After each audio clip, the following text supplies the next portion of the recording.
en su momento Vélez fue genial porque en definitiva protegió al cónyuge, posiblemente, bueno, seguramente la mujer, que no generaba bienes y al momento de la disolución estos bienes se dividían por mitades. La verdad que fue genial. Independientemente de que por ahí hay cierta doctrina a partir de 2015 como reveladora del derecho, que ahora estamos, bueno, no, a ver, en su momento, en el siglo XIX, eso fue, no sé vos, Malena, si compartís conmigo, fue... Y ese sistema está bien, tenía gestión marital, tenía una responsabilidad frente a las deudas también común, pero bueno, en el siglo XX fue evolucionando hacia una separación y esa comunidad quedó digamos, relegada al momento de la disolución. Ahí es donde se dividían. Igualmente, nosotros arrastramos todo eso. Es más, la gente, convengamos que hasta hoy, 2024, sigue diciendo, vos le preguntás, a ver, ¿qué bienes tenés? Tenemos bienes los dos. A ver, siguen pensando en aquí, que era gestión, ni siquiera era un tema de titularidad de bienes, no sé de qué siglo ya, porque nosotros en realidad nunca tuvimos esa cotitularidad, digamos, por lo menos desde el derecho. Y es una idea muy, muy arraigada, ¿no? Y bueno, y en el siglo XX se consolidó esta separación, tanto patrimonial de los bienes que adquiría cada uno, como también de responsabilidad. Que eso arrancó con la 11357 en 1926 y se, digamos, consagró en el 68 nuevamente con la reforma del Código Civil derogado. Y ahora sigue con matices y estoy temblando a ver si... ¡Ah, bien! Genial. Bueno, y entonces, ¿qué tenemos ahora? Tenemos, a partir de 2015, bueno, un sistema que yo le llamo por inercia, o sea que seguimos teniendo régimen de comunidad, peor aún, lo tenemos como supletorio, o sea que si la gente no está informada, que ese es todo también un eje de discusión, y por lo menos para mí es de gran relevancia, de la falta de información del ciudadano sobre sus derechos, que son, digamos, cotidianos. A ver, te vas a casar divino, qué sé yo, aparte del arroz que te tiran cuando salís del registro civil, bueno, pero entrá en esto, a ver, ¿querés entrar en esto? No, por lo menos alguien que le diga, hola, tenés otra opción, ¿no? Bueno, el régimen de comunidad seguimos. Y no sé, yo la miro a Malena porque, bueno, tantos años de docencia con ella y, bueno, y amistad.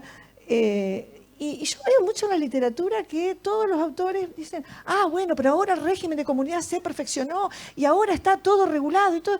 Bueno, sí, genial, genial, pero ¿por qué no discutimos lo previo? ¿Por qué el régimen de comunidad sigue siendo el supletorio? Que eso sería, yo empezaría por ahí, decir, a ver, claro, vamos a empezar por el principio, no por que si está divino regulado o no está divino regulado. Pero bueno, es una opinión mía, yo soy bastante crítica y criticona.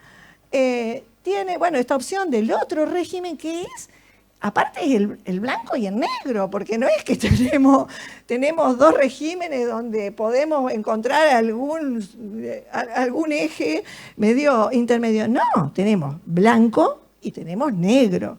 Bueno, ese es el otro, el de opción.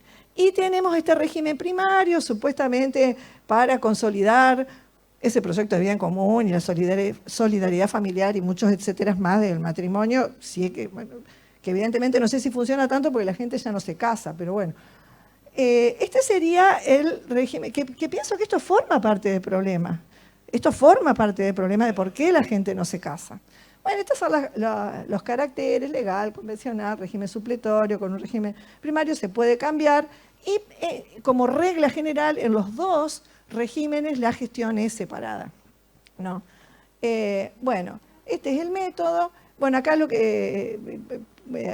ahí lo que señalé es dónde está el régimen primario, que está en las disposiciones generales, y lo que no señalé, que el capítulo 2 del régimen de comunidad realmente es el que absorbe este título segundo. Y fíjense, algo así como medio lo loco, ¿no? del código, que en el libro segundo arranca con matrimonio Y bueno, todo el título primero se refiere a matrimonio acto, matrimonio estado, efectos personales, y el título segundo es todo lo patrimonial. Parece ser que es lo más importante, lo patrimonial. Es medio como que va a contramano del régimen. Bueno, es un análisis crítico. Bueno, fíjense, el régimen, en esto sí hay autores que lo señalan, Carlos Ariana, Ferrer también, que acá estamos en un choque de los planetas. O sea, el régimen matrimonial no tiene, el régimen del matrimonio, perdón, se choca con el régimen matrimonial. Patrimonial supletorio, sobre todo, ¿no? Con ese. ¿Por qué? Porque nuestro matrimonio acá está pensado para extinguirse. O sea, es como decir, vos te podés casar hoy, mañana tuviste una mala fiesta de bodas, chao. No te quiero ver más, vas al juez, pedís el divorcio y el juez está obligado a divorciarte. ¿Está? La única condición para divorciarse es estar casado, nada más, no hay otra. Bueno, entonces, a ver, este régimen supletorio, fíjense que los deberes personales quedó solamente el alimentario, pueden no vivir, pueden no convivir, que es todo también un tema que trasciende acá. Entonces, a ver, ¿por qué entramos en este régimen que está pensado para largas vidas en conjunto, mucho esfuerzo común o de uno solo y una, digamos, igualdad en la división de esos bienes adquiridos durante un tiempo, no 15 días, no sé, me parece a mí, qué sé yo, creo que no tiene nada que ver, acá está. Bueno, por eso, ¿cuál es el régimen coherente con nuestro matrimonio? Yo creo que la respuesta es, pero de perogrullo, como decían antes los autores. Es el otro, el de separación. No sé, me parece a mí. Porque si esto va a ser tan... está pensado para lo efímero o para priorizar, no sé si lo efímero, pero para priorizar la libertad sobre la base de la igualdad, y me parece que es el otro. Pero bueno, acá tenemos también otro punto, el régimen matrimonial y autonomía de la voluntad. Seguimos teniendo convenciones matrimoniales cerradas. O sea, no, si no son esas no podés. Solo estas, ¿no? Y después de casarte, solamente cambio de régimen. Ahora, después, si estás adentro, también, entre los cónyuges, hay una gran diferencia entre la autonomía. Estás en el de comunidad, no podés hacer nada. Estás en el de separación, podés hacer todo. O sea, te podés donar, es como raro el sistema. Y el régimen imperativo que establece, bueno, por ahí a lo mejor tiene cierta coherencia, la restricción para disponer de los derechos sobre la vivienda familiar, sin el asentimiento del otro, y bueno, las cuestiones sobre el mandato, que bueno, no las vamos a ver, pero a lo mejor el régimen primario, las restricciones a la autonomía de la voluntad son mínimas, no es tan, digamos, tan incoherente. Pero los dos regímenes, la verdad, en uno tenés toda la autonomía, en el otro no tenés nada. Bueno, bueno, acá hay un tema que yo sé, Malena, que vos no...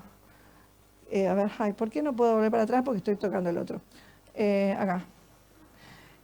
La opción del régimen. Yo sé que vos no estás de acuerdo. Nosotros la opción... ¿Ahora cambiaste de opinión? No, la opción al momento de casarse. Nosotros también en esta autonomía y en esta tenemos que optar por regímenes siempre ante el escribano. ¿Por qué?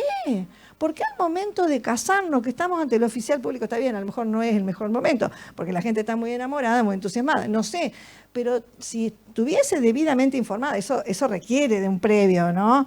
Que a lo mejor en los registros civiles de nuestro país, a lo mejor es demasiado pedir que previamente les digan, mirá, a vos el oficial público te va a preguntar algo que tenés que saber qué es, si estás en un régimen o en otro. Bueno, nosotros acá o lo hacemos por convención antes o lo hacemos después siempre ante el escribano. Bueno, después hay que esperar un año después de casado para cambiar.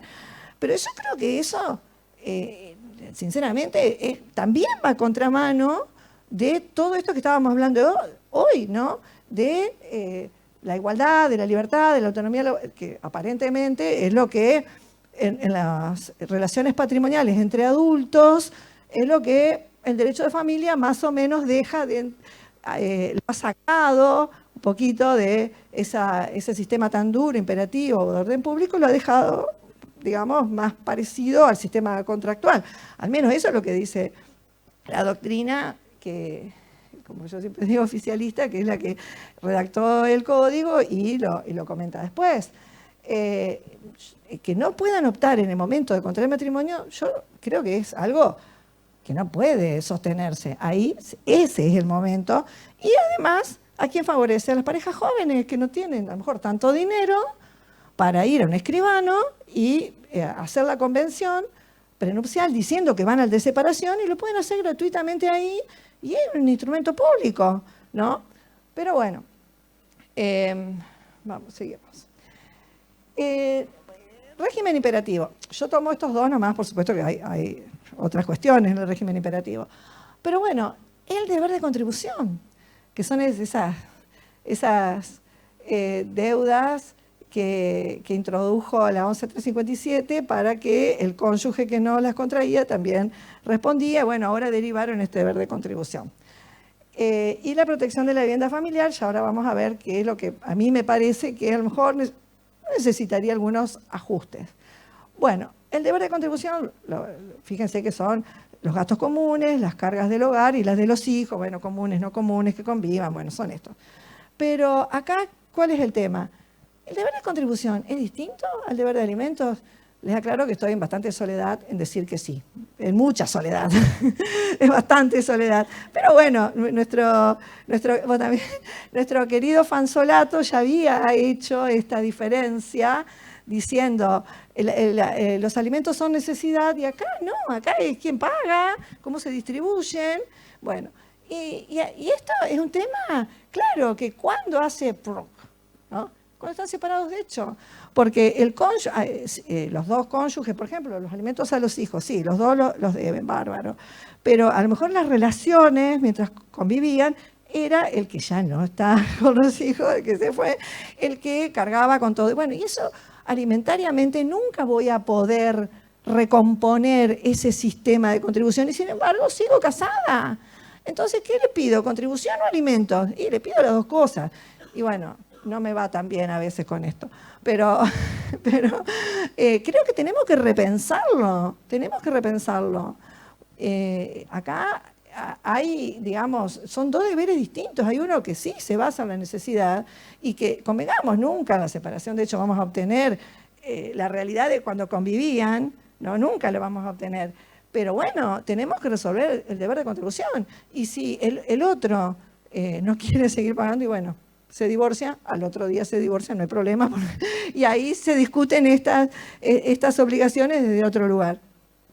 Pero bueno, por ejemplo, las obligaciones a cargo de progenitor afín, nosotros tenemos los alimentos, son subsidiarios, sí, bárbaro, pero el régimen de contribución es imperativo. Si convive con el cónyuge, con los hijos menores de edad, con discapacidad o capacidad restringida del otro, y los aportes ya no son subsidiarios.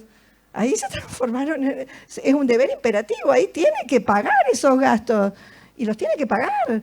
Yo creería que ni siquiera le podría repetir al progenitor del hijo, porque realmente esto forma parte del deber de contribución.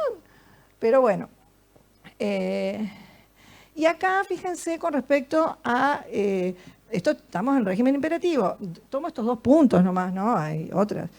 En la vivienda familiar hay una protección de inejecutabilidad por los créditos posteriores al matrimonio de la vivienda familiar, cosa que ya es un problema, porque como no están obligados a vivir, bueno, ¿cuál será la vivienda familiar? Pero por suerte la gente en general vive junto, no es que todos los días encontramos, no, nosotros nos visitamos cada rato, pero tenemos proyectos de vida en común. En general, bueno, está perfecto que el código no ponga eso de la cohabitación, a lo mejor, pero también la gente se casa para convivir, digo, no sé, me parece. Y bueno, y acá tenemos esta protección de la vivienda familiar, que la verdad puede ser bastante efímera, porque si los dos contraen la deuda o uno con el asentimiento del otro, eso va a ser medio raro, pero los dos va a ser muy común, porque vieron que, como yo siempre digo, el deporte de los bancos es decir, si vos decís, estás casada o casado, y dices, bueno, venga el otro también a endeudarse, porque es el deporte de todas las entidades bancarias, o sea, nadie te va a aceptar como deudor si decís que sos casado o casada solo, así que ya está, chau, perdiste ahí esa protección en una firmita, nada más. Pero bueno, esto mejor dicho, la verdad que acá se relaciona con la protección de la vivienda porque la protección de la vivienda admite otras protecciones especiales.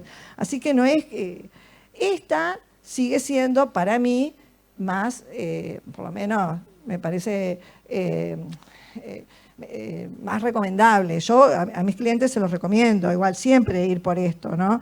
Porque aparte ante un divorcio de estos tan expreso, una separación de hecho, chau vivienda familiar y ya no tenés más protección. En cambio con esto lo seguís teniendo.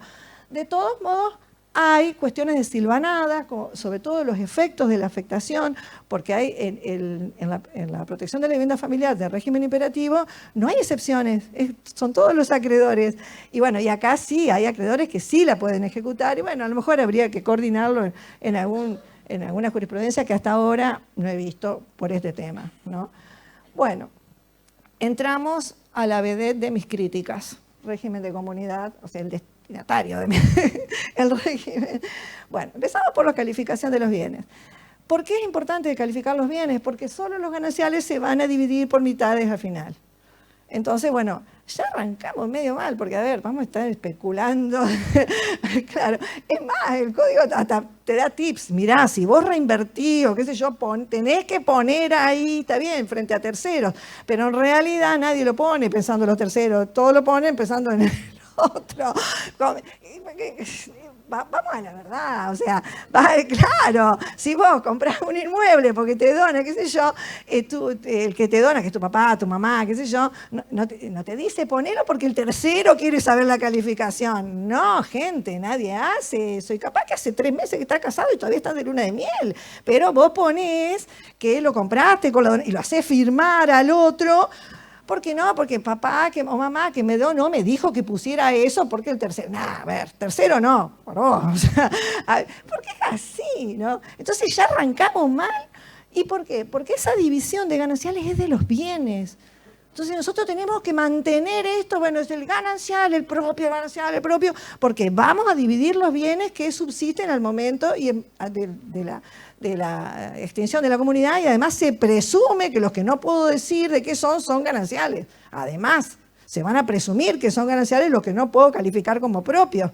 Así que, gente, hay que trabajar durante el matrimonio para tener esto bien claro, ¿no? Por supuesto, si uno no es el que genera, el otro que genera, ojo, no vayas a poner nada, tenés que comprarlo y no poner nada. Si yo genero, compro y no sé, ahí. No, mirá, esto fue una reinversión de algo que claro. Y la vida es matrimonial, estamos, es un poco así, bueno. Bueno, esto es contrario al amor. Esto no va con el amor. Por supuesto que no. No. Además, fíjense que esto está pensado para parejas muy distintas. Para uno que genera y el otro que no genera. Y hoy el mundo, nuestro mundo, no es solamente que no es tan así, y por suerte veo mucho público de chicas. Ustedes obviamente van a ser las que van a generar y si se casan, probablemente sean las que generen más que el cónyuge. Y ahí estamos en otro problema. A ver si a las mujeres nos gusta compartir nuestros bienes gananciales con nuestro ex, ¿no? Bueno, y acá la responsabilidad por las deudas. Bueno, claramente separada, salvo los gastos de conservación y reparación, que ahí cambió, digamos, esta responsabilidad del no contratante. Yo acá no pongo las deudas por las que se responde solidariamente que están en el régimen primario, porque bueno, no lo critico tanto. Bueno, sí lo voy a criticar después, lo voy a criticar igual. Pero bueno, y la gestión. En la gestión, y acá tenemos algo re loco, porque los bienes propios de la gestión es bien separada, excepto para la vivienda familiar, si llega a ser propia, ¿no es cierto? En los bienes gananciales ya tenemos actos restringidos, no los vamos a enumerar, no nos vamos a detener en eso, pero hoy los capitales por ahí están en intangibles, en movimientos dinerarios, en movimientos de capital y todo, que no pasan por acá. O sea, por ahí las personas tienen macroinversiones que solamente que las tienen en un celular con un código y no pasan por acá. Por acá pasan todavía los bienes registrables, las acciones, bueno. Sinceramente, creo que también hay como, hay un atraso, esto no está, ojo, yo no sé si estoy de acuerdo con que sigan esto del asentimiento, porque el asentimiento ¿para qué es? Para, ojo, no sea que el otro vaya a disponer de todo, entonces yo cuando se extinga la comunidad ya no tengo nada para repartir, bueno, de última, si tenía, no sé, a lo mejor tenía lingotes de oro, esto, lo otro, en una caja de seguridad, va un día, la saca y no vas a tener nada para repartir igual, y no pasaste por ningún asentimiento, y ahí ni siquiera lo vas a poder, va a estar peor todavía. Pero bueno, después hay un régimen especial para los adquiridos conjuntamente, que también son los que de la propiedad, que no se puede saber si es de qué calificación es, que van a ser gananciales, digamos, de los dos, entonces entra el régimen en el anterior. Bueno, hay ya un fraude. A ver, ya vamos a sospechar. Ay, perdón. No sé dónde estoy. Ah, no, porque estoy mal. Me equivoco con el otro, acá está. Es como que es un régimen pensado para la sospecha del otro. Es totalmente, la verdad que va a contramano de la vida en común. Yo como sospecho, ojo, con lo que vos estás haciendo, porque si es en fraude es inoponible. Bueno, está bien, es necesario siempre tener esta norma, siempre para la extinción y dividir por dos los bienes gananciales que corresponde dividir, ¿no? Bueno, causales de extinción. Acá tenemos otros problemas. ¿Cuáles son? Estas son las causales. ¿Cuáles son los problemas? El momento. Cuando la anulación del matrimonio, cuando es putativo, ¿no? Y el divorcio, se retrotrae el momento de la extinción a la separación de hecho. También, bueno, si no, en principio es a la petición conjunta o a la notificación de la demanda, pero si no, es al momento de la separación de hecho. Y ese es todo un tema. Es un tema procesal ya.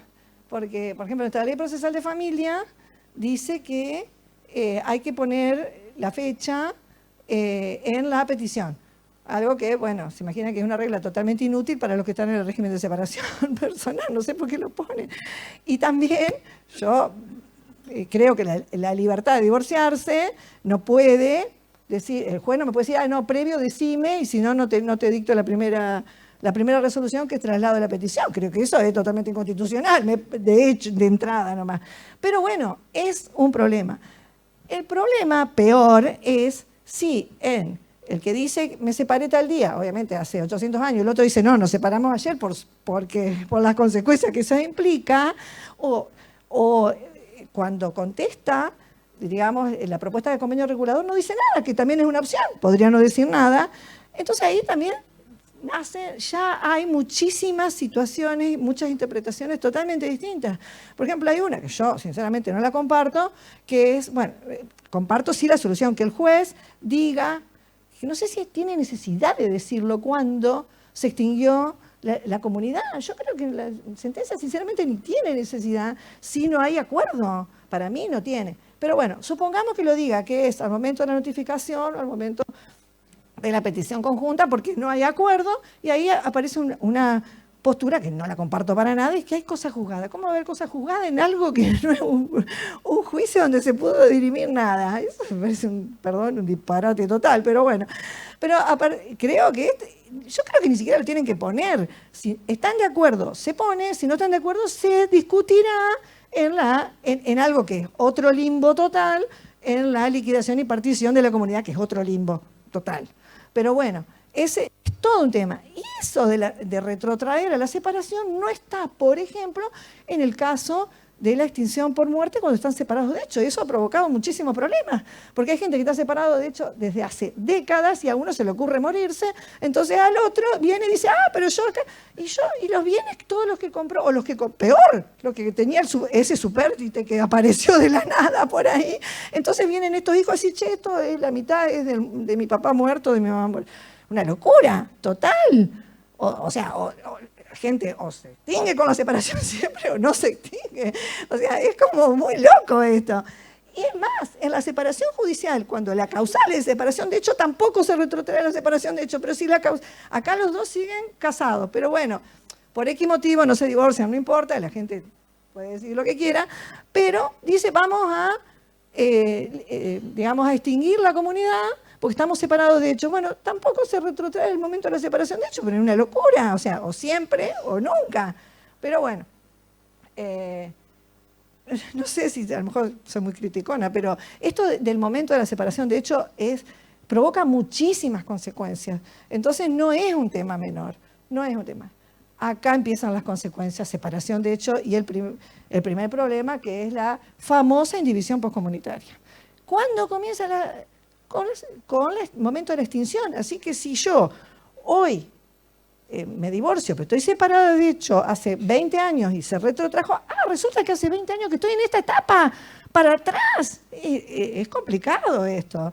¿Y por qué es complicado? Porque nos vamos a encontrar con cosas muy interesantes, como por ejemplo rendición de cuentas, los frutos y las rentas acrecen y el que las percibió se las debe al otro. ¿Por cuánto tiempo? Y por toda la vida, para atrás, porque durante el matrimonio se suspendieron los plazos de prescripción. Así que yo hoy le puedo decir al otro, che, mirá, tráeme todo lo que vos cobraste de los bienes, las rentas y todo eso, para mí esto es el paradigma de la injusticia, porque si uno tiene bienes que generan rentas y el otro no, pero tiene un excelente ingreso, por ejemplo, perdone, es juez, o es camarista, o es, qué sé yo, gerente de banco, qué sé yo, no le debe nada, porque las rentas son de los bienes.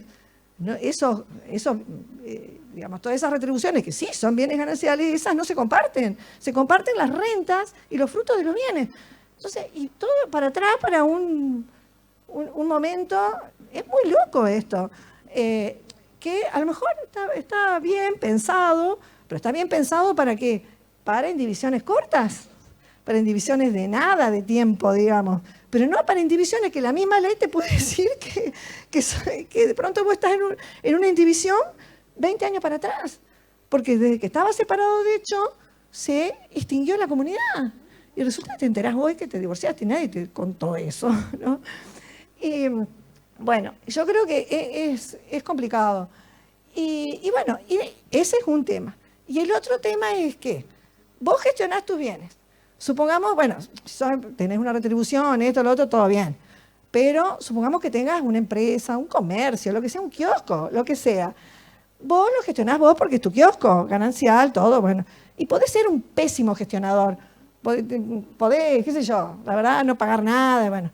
Ahora ya no, porque la indivisión, como el otro tiene el derecho a la mitad, ahora vos le tenés que informar y tenés que gestionar bien. Tenés que ser un buen administrador, porque si no te pueden castigar y pedir que otro administre, o el otro administre algo que a lo mejor no tiene ni idea, ¿no? En general, los autores con esta posibilidad de administrar el bien del otro dicen que es algo excepcional. En la jurisprudencia no lo he visto que lo tomen como algo tan excepcional, cosa que es una locura. Ustedes piensen que es una locura, ¿no? Decirle, no, de pronto, qué sé yo, un médico gestiona, no sé, un instituto de belleza de la mujer, qué sé yo, que es esteticista, porque no, a ver, bueno, puede ser. Bueno, si es médico, ahí tiene relación, pero bueno, un ingeniero, qué sé yo, no sé, o una ingeniera, no sé, un corralón, qué sé yo, no sé. Me parece una locura y acá, ¿a qué voy? Estas son cosas que tenemos que, por eso, mirarlas desde una perspectiva sistémica, a ver esto qué nos produce. Nos produce, por ejemplo, la desintegración de la empresa, el cierre de la empresa, porque, a ver, ¿quién va a gestionar? Si gestiona el otro, a lo mejor no tienen ni idea. Si gestiona un tercero, los honorarios del tercero consumen lo poco que puede dar esto y va al cierre seguro, a lo mejor tienen 1, 2, 3 empleados, a lo mejor los hijos viven de eso. Bueno, por eso esto hay que mirarlo. Y generalmente las miradas acá son binarias. Y fíjense lo que tenemos todavía, por eso no estamos tan lejos de los uruguayos, todavía estamos en lo del malo y el bueno. O mala y buena, no sé, malo, buena. Uno es el malo y otro es el bueno. Generalmente es uno, este está administrando mal, está ocultando, Bueno, volvemos a esas ideas locas de culpa y todas esas cuestiones para solucionar esto. Y bueno, este deber de informar es algo de lo más extraño, sinceramente, porque si yo estoy gestionando algo mío, aparte de informar algo que exceda a la administración, ¿y qué es eso? En sucesiones tenemos algunas pautas también para la administración entre coherederos, pero no hay mucha tendencia a hacer una correlación, pese a que yo creo que sí, con el derecho sucesorio. Bueno, esto más o menos ya lo vimos. Bueno, entre las medidas precautorias estaban las de 483. Acá hay una muy interesante de 483, que es la del consentimiento. Yo, siguiendo la Pepita Méndez Costa, creo que se refiere, o sea, reemplaza el asentimiento, porque acá estamos ya en indivisión y acá el cónyuge no titular tiene un derecho concreto sobre el bien ganancial del otro, de los dos en realidad, respectivamente. Entonces yo creo que este artículo que está medio así, no es como lo han tomado los escribanos, que ahora sigue rigiendo las pautas del régimen de comunidad cuando no hay convenio. Entonces dicen, no, con el asentimiento es suficiente en la etapa de indivisión. No, para mí es consentimiento, porque ahí está el que no es titular, ahí sí está codisponiendo con el titular. Y tiene derecho inclusive a exigirle cobrar su mitad, etc. Esto, creo que este artículo ha sido un poco como deslizado y no ha sido interpretado con mucha claridad. Pero bueno, es mi opinión, ¿no? Bueno, el uso de los bienes. Acá tenemos otro tema también. El que tiene el uso... Primero, bueno, se tienen que distribuir. Ojo, ustedes fíjense que yo estoy pensando siempre en indivisión, en una perspectiva de conflicto, o sea, divorcio, o sea, pero bueno, capaz que cambiaron de régimen, también están en indivisión porque nunca lo liquidan y entran en conflicto. También puede pasar, qué sé yo. A veces pasa, pero bueno, yo estoy mirando desde ese lugar. Bueno, acá el que se tiene que poner de acuerdo. Bueno, complicado, pero ponele. No se ponen de acuerdo, uno le puede pedir la compensación por el uso. De ahí hay dos artículos, Graciela Medina dice que son iguales, para mí no, pero no voy a entrar en ese detalle. Para mí son dos situaciones distintas. El 484 y el 85. Pero ¿a qué voy? Fuera del caso de la vivienda familiar, que se puede resolver por la atribución, hablando del divorcio, ¿no? Como efecto del divorcio, después nosotros no tenemos muchas más pautas. ¿Y qué pasa si el excónyuge, porque vamos a verlo en ese plano, tiene el único auto y lleva y trae los hijos, entonces tiene que pagar canon locativo al otro? A ver, yo creo que, no sé, me parece que acá esto hay que mirarlo también con una mirada más... ya terminamos. Bueno, hay que tener un poquito de atención con esto de los cánones, ¿no? Porque hay situaciones realmente donde, y si no, se va a dirimir todo en alimentos. Está bien, te tengo que pagar, pero te pido alimentos. Te pido aumento de alimentos porque te tengo que pagar, y al final es un intercambio de figuritas y todo aquello que el código decía, no, ahora se acabaron los conflictos por los divorcios, no hay más juicio, mentira. Hay un montón por esto. Porque la verdad.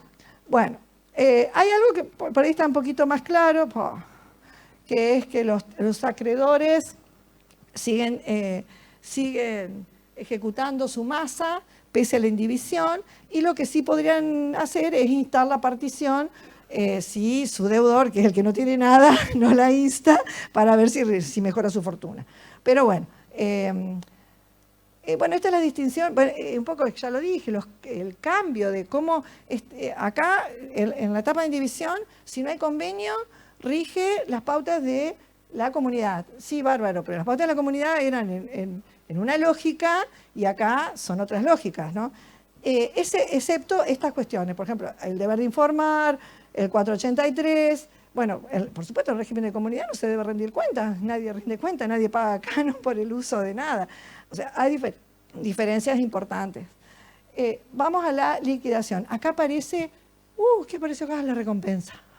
Cuando creíamos que estábamos relajados, no, para nada. Acá aparece uno de nuestros mayores problemas, porque nadie entiende las recompensas, porque son inentendibles. Además de ser inentendibles en nuestro país, son imposibles de evaluar, salvo que haya sido algo del año pasado. Bueno, no sé, tampoco. Nuestro país es tan, claro, la economía es tan volátil, tan cambiante, que no, esto evidente, la recompensa, igual que la colación en sucesiones, no sé, yo lo miro mucho desde ese lugar, está pensado para sistemas estables, de estabilidad, para a lo mejor para Uruguay, está genial, pero para nosotros no, esto es un problema, es un terrible problema, porque además tenemos que hacer, a ver, ¿con qué pagué esto? ¿Con qué esto? Ay, ¿con qué reinvertí? No, pero es la casa, pero se pagó, es mi casa, tengo el boleto acá, pero bueno, lo escrituré después y pagué todo, durante toda la comunidad, entonces el otro dice, no, es nuestra casa si la pagamos. Bueno, es un tema complejísimo. Y el monto, bueno, sigue un poco el monto de, pareciera ser, con el criterio de enriquecimiento sin causa, de tomar el menor valor, cosa que no sé si es justo, pero bueno, capaz que sí, y hay que retrotraerse al momento de la extinción a ver cómo estaba el bien y después traerlo al momento de la liquidación. En la colación es igual, pero en el momento de la donación y traerlo cómo estaba el bien, hablando de las mejoras, porque hay muchas recompensas, pero por ahí una de las más duras son las, digamos, las construcciones sobre las casas o sobre los inmuebles que son o propios con fondos gananciales o son gananciales con fondos propios. Esa es como un clásico. Igualmente estas otras de pagar deudas o pagar algo con fondos, también es complicado porque para nosotros no sabemos cómo, nos resulta muy difícil traer el dinero hoy. Eso que fuimos pagando, ¿cómo traemos? ¿Con qué pauta? Claro, porque hay que traerla a valores constantes, ¿no? Que es, bueno, lo que representaba a hoy. Es muy complicado, pero bueno, es para equilibrar eso, porque son créditos, bueno, y después viene el otro tema que es bastante común, que estas recompensas, o sea, no son bienes gananciales, y hay como una tendencia jurisprudencial a equipararlas a los bienes. Por ejemplo, si yo hago una mejora en un bien propio, he visto fallo que dice, se presume que es ganancial porque los bienes gananciales dicen, no, pero esto no es un bien ganancial, es una mejora, es un crédito. No hay, esa presunción es para los bienes gananciales, no para esto. No hay ninguna presunción. Agravado con que el código dice que la prueba recae sobre el que la reclama. La doble prueba, que existió la recompensa y cuánto es la recompensa. La doble. Yo, pese a que Fito considera eso, creo que el 710 que habla de cargas dinámicas está bien, puede quedar relegado como regla, pero no tan relegado. Creo que acá hay que hacer digamos, una coordinación entre los dos, ¿no? Entonces es realmente complicado. Bueno, estas son la partición. Otro problema. ¿Cuál es el problema acá? Procesal. Porque acá venimos con un articulito que viene del otro código que se refiere a vía sumaria o trámite sumario. Entonces hay una costumbre de transformar la liquidación de la comunidad en un juicio contencioso de entrada. Algo que ya, es un disparate total. ¿Por qué? Porque esto es obligatorio. Yo no puedo decir no liquido la comunidad. Está bien, lo miro quizás desde el lado sucesorio, donde también partir en la indivisión hereditaria es forzoso, ¿no? Pero esto es igual, jamás puede ser algo contencioso. Lo contencioso puede ser si yo discuto la calificación de un bien, si discuto una deuda, si discuto esto, pero no la liquidación. ¡Ay, murió! Estoy muy entusiasmada. Bueno, murió todo, eso también. No importa. No, sí. A ver. Murió ahí el coso. Algo pasó. Bueno, no importa. Acá dice, salvo liquidar y partir. Sí. Tengo una carga energética terrible. Ahí está. Salvo que haya alguna indivisión. Pero nosotros acá no tenemos indivisiones.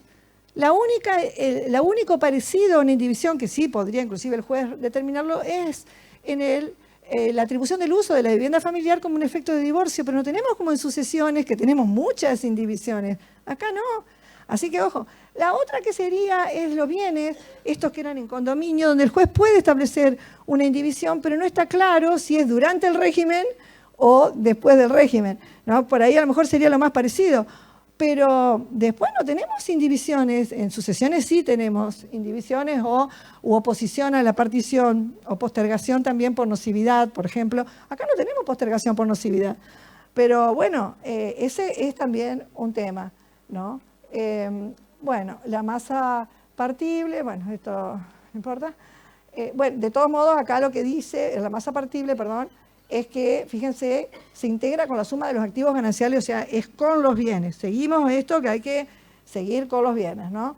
Y después, que esto es en partes iguales, y fíjense que hay una remisión, después va a haber más remisión todavía, el proceso sucesorio, pero ¿a qué apunto acá? Al último puntito, a lo de los convenios, que es un tema muy tratado en el otro código. Zanoni era, bueno, Belucio también, pero Zanoni sobre todo era muy propiciador, digamos, de estos convenios.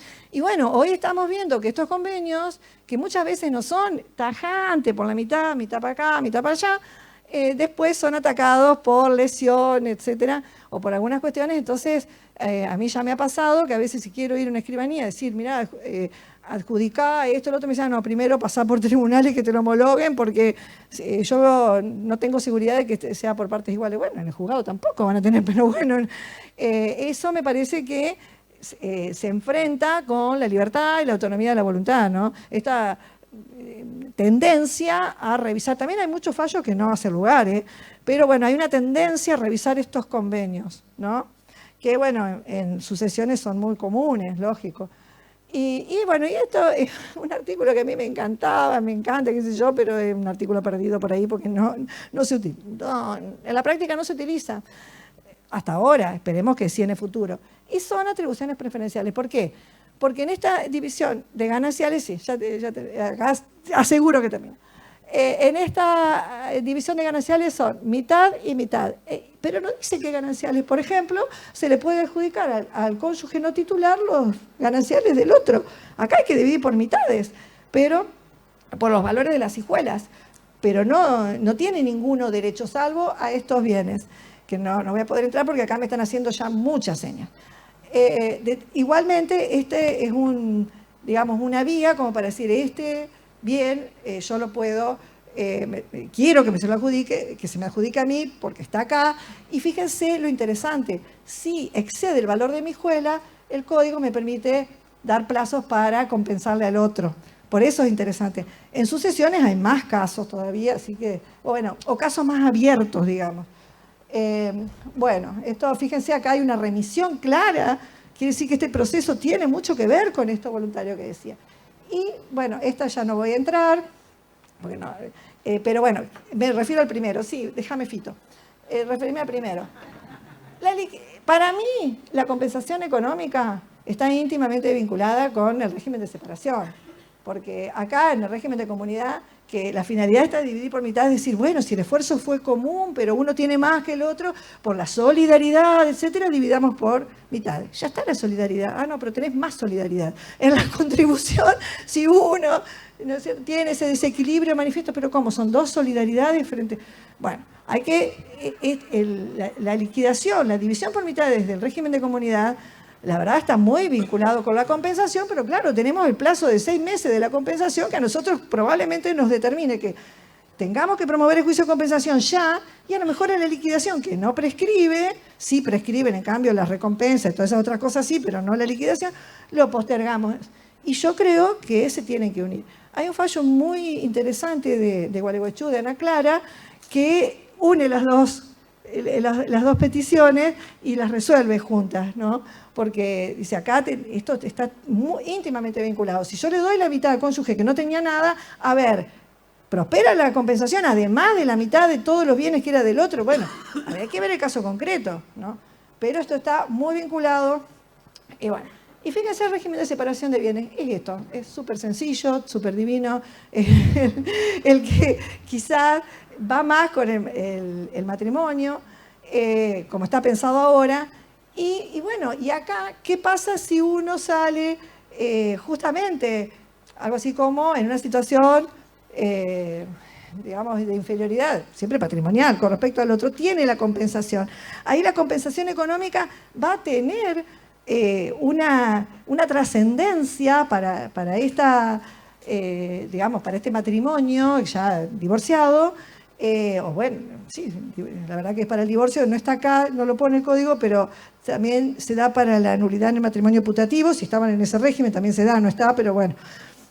Creo que va a ser la forma de cumplir con esto, con este principio de solidaridad que parece que se debería imponer y materializar al momento de la disolución del vínculo.